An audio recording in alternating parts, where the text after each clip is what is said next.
목마른 교회에 하나님께서 주시는 말씀은 마태복음 8장 5절에서 13절까지입니다.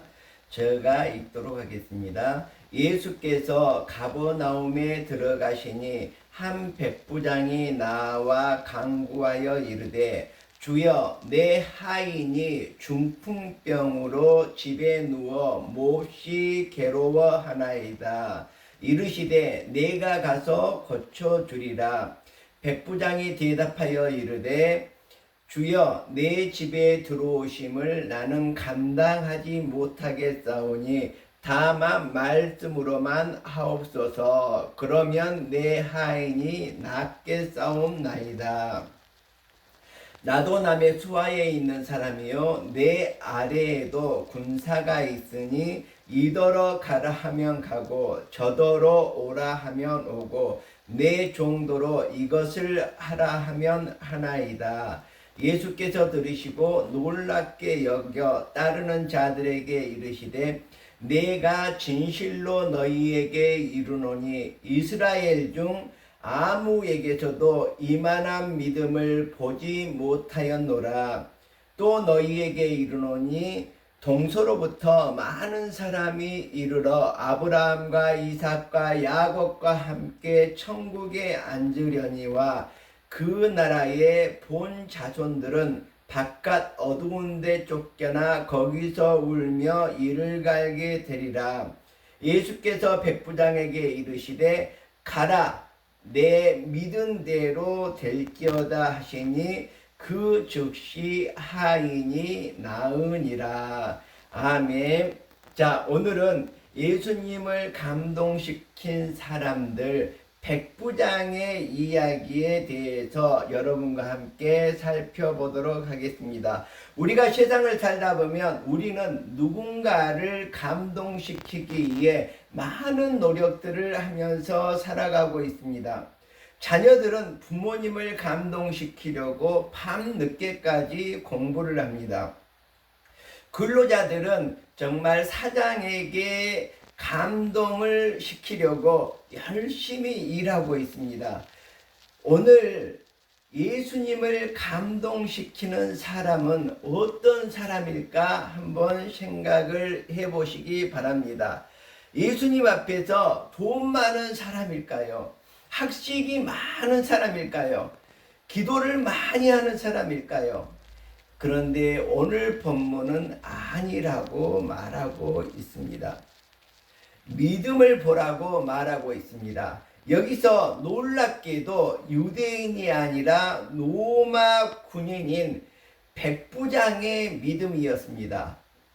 우리나라가 일본을 싫어하듯이 당시 유대인들은 로마를 가장 싫어했습니다. 왜 그렇습니까? 로마의 식민지였기 때문입니다. 일본의 식민지였기 때문에 우리가 일본인들을 싫어했듯이 로마인들은 정말 이스라엘의 침략자였습니다. 백부장은 식민지 백성을 지배하는 장교였습니다. 그런데 예수님은 유대인에게서는 보지 못한 큰 믿음을 이방인 백부장에게서 보시고 마음에 감동하셨습니다. 오늘 우리는 이 백부장의 믿음을 통해서 예수님을 감동시키는 그 믿음이 무엇인지 함께 생각해 보시기를 바랍니다. 첫째, 백부장은 사랑의 사람이었습니다. 본문에서 백부장의 종이 병들어 죽게 되었다고 말하고 있습니다. 당시에 종은 하나의 재산이었습니다. 개와 소와 돼지만도 못한 재산일 뿐이었습니다. 아프면 버리고 새로 사면 되었습니다. 병들면 죽어 버리면 되었습니다. 그러나 백부장은 달랐습니다. 그는 자기 종을 사랑했습니다. 백부장의 사랑하는 종이 병들었다고 성경에서는 말하고 있습니다. 누가복음에 보면 이렇게 기록되어 있습니다. 백부장의 사랑하는 종이 병들어 죽게 되었더니, 자, 그 종은 백부장이 아끼는 자라고 성경은 말하고 있습니다. 사랑하는 자라고 말하고 있습니다. 그는 종을 도구로 보지 않았다는 증거입니다. 하나님의 자녀, 곧 한 생명으로 보았다는 것입니다. 예수님도 사람을 그렇게 판단합니다. 세상은 사람의 직업을 보고 사람의 학식을 보고 사람의 권력을 보지만 예수님은 사람의 영혼을 보시고 사랑의 눈으로 바라보신다는 것입니다. 진정한 믿음은 약한 사람을 사랑하는 것입니다. 힘없는 사람을 돌보는 것, 사회적 약자를 돌보는 것, 그것이 바로 진정한 사랑이 될 수 있는 것입니다. 예수님은 사랑이 있는 믿음을 기뻐하고 계십니다. 오늘 본문에서 이 사랑이 듬뿍 담긴 그 믿음을 보시고 마음에 감동했습니다. 사랑은 손해를 계산하지 않습니다. 오늘 본문에서 백부장도 자신의 체면보다는 종의 생명을 먼저 생각했습니다. 예수님은 바로 그 사랑을 보셨다는 것입니다. 자, 오늘 우리 본문에서 정말 깨달아야 할 점, 두 번째로 백부장은 겸손의 사람이었다는 것입니다. 백부장은 로마 정말 이 제국의 장교였습니다. 식민지를 다스리는, 이스라엘 백성을 다스리는 로마의 장교였던 것입니다. 100명의 군인을 거느렸던 사람입니다. 당시로서는 대단한 권력자였습니다. 그러나 그는 예수님 앞에서 말하고 있습니다. 주여, 내 집에 들어오심을 나는 감당하지 못하겠나이다. 이것은 정말 겸손의 표현입니다. 얼마나 겸손한 고백입니까? 권력이 클수록 교만하기 쉽습니다. 돈이 많을수록 자신을 높이기 쉽습니다. 그러나 믿음은 자기를 낮추는 것입니다. 이처럼 로마 백부장 장교였던 이 사람은 겸손의 사람이었습니다. 성경은 말하고 있습니다. 하나님은 교만한 자를 물리치시고 겸손한 자에게 은혜를 주신다고 말하고 있습니다. 빈 수레가 요란하다는 속담이 있습니다. 잘 익은 벼는 고개를 숙이게 됩니다. 열매 맺는 신앙도 바로 고개를 숙이는 신앙이라고 볼 수가 있습니다. 우리들도 이 시간 겸손의 신앙으로서 하나님 앞에 나아가야 될 것입니다. 우리가 잘 알고 있는 4대 성인 중 소크라테스는 세상에서 가장 지혜로운 사람이라는 말을 들었습니다. 그러나 그는 말했습니다. 나는 나를 모른다. 이렇게 말하고 있습니다. 그리고 우리에게도 너 자신을 알라라고 말하고 있습니다. 이것은 무엇입니까? 바로 최고의 지식인이 바로 겸손의 삶을 살았다는 것을 뜻하고 있습니다. 그리고 우리에게도 말하고 있습니다. 너희도 너 자신이 모르고 있다는 것을 알아야 될 것이다. 이렇게 말하고 있습니다. 겸손은 자신의 부족함을 인정하는 것입니다. 내가 모르고 있는 것을 깨닫는 것입니다. 백부장도 자신의 한계를 알았습니다. 자신이 어떻게든 하인을 고쳐줄 수 없다는 것을 느꼈습니다. 그래서 어떻게 했습니까? 겸손하게 예수님을 찾아가서 도움을 요청했던 것입니다. 자, 오늘 본문에서 세 번째 우리가 느껴야 될 내용입니다. 백부장은 예수님의 권위를 믿었다는 것입니다. 권위를 절대적으로 인정했다는 것입니다. 이것이 오늘 설교의 핵심이라고 볼 수가 있습니다. 백부장은 말하고 있습니다.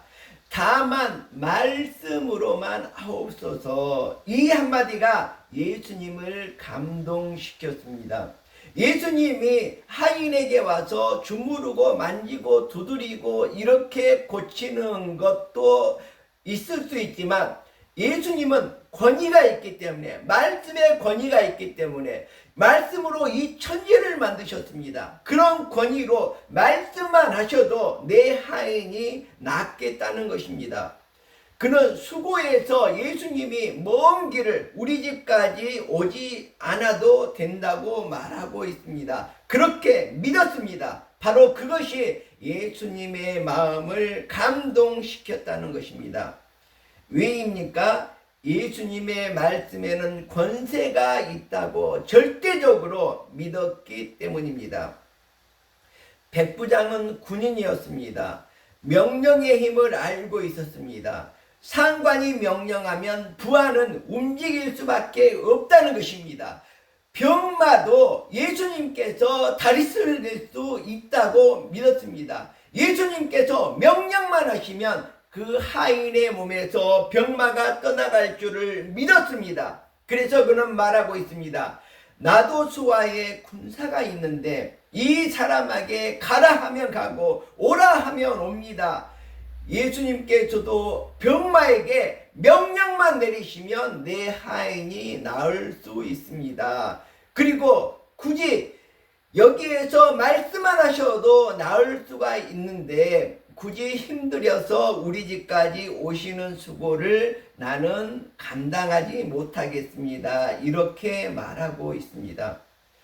그렇다면 우주 만물을 지으신 하나님의 아들이 말씀하시면 병도 순종해야 한다고 믿었던 것입니다. 이것이 바로 참 믿음입니다. 귀중한 믿음입니다. 예수님을 감동시켰던 그러한 믿음입니다. 오늘도 하나님의 말씀은 살아있습니다. 말씀은 사람을 변화시킵니다. 말씀은 절망을 희망으로 바꿉니다.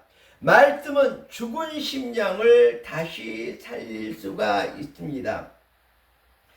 자, 이런 이야기가 있는데요. 어떤 마을에 극심한 가뭄이 계속되었습니다.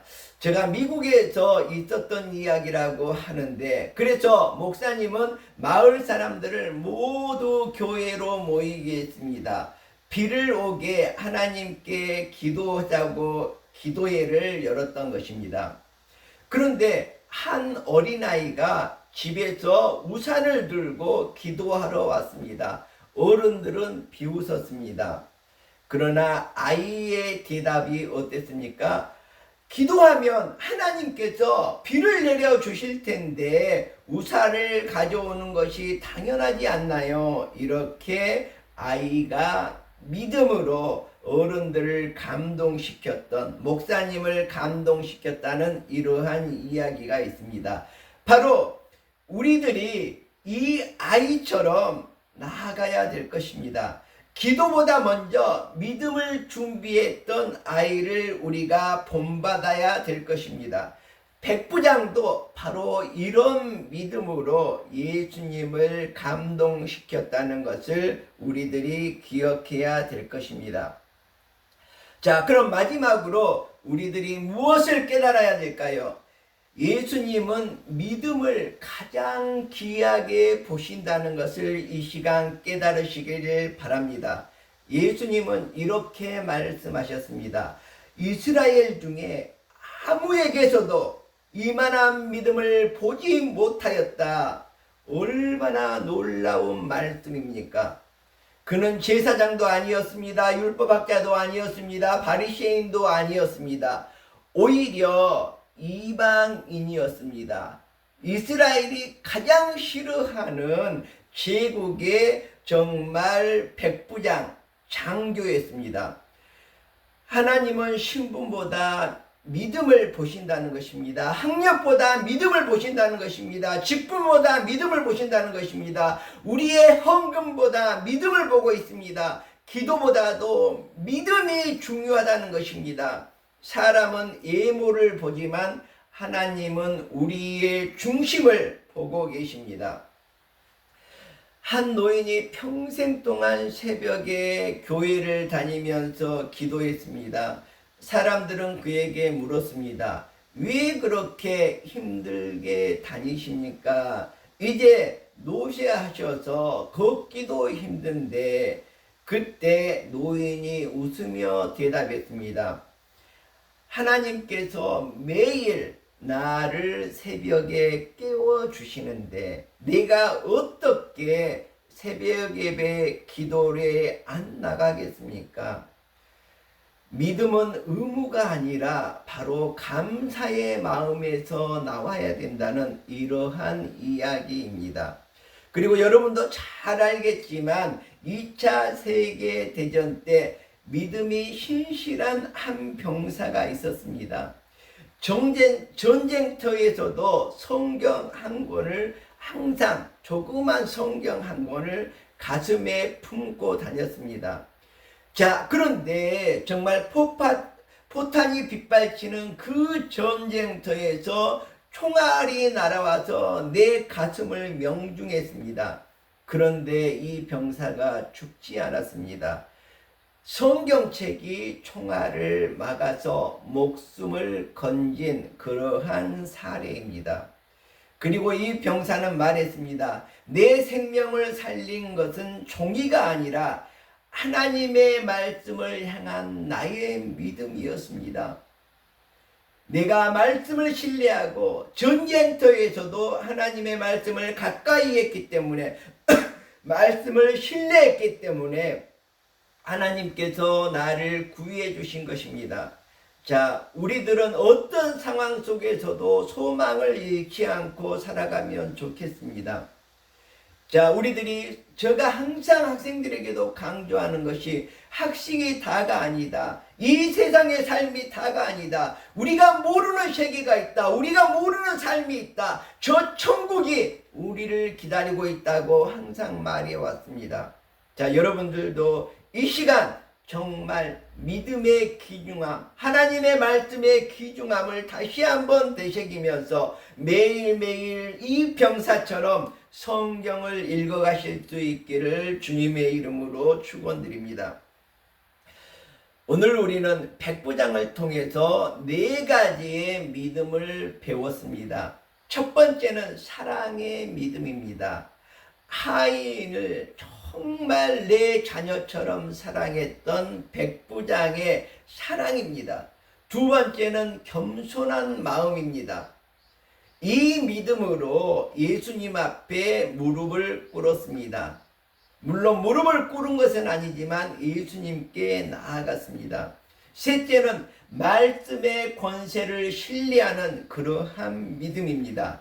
그리고 마지막 넷째는 예수님을 감동시켰던 커다란 믿음입니다. 여러분들도 믿음의 부자가 되시기를 바랍니다. 큰 믿음을 소유한 여러분이 되시기를 바랍니다. 예수님은 오늘 또 우리를 바라보고 계십니다. 내가 얼마나 가졌느냐고 묻지 않습니다. 내가 얼마나 유명하다고 묻지 않습니다. 너가 얼마나 학식을 쌓았냐고 묻지 않습니다. 주님께서 찾으시는 것은 오직 한 가지입니다. 나를 믿느냐. 백부장의 믿음은 병든 종을 살렸고 그의 이야기는 2000년이 지난 오늘날까지도 믿음의 본보기로 전해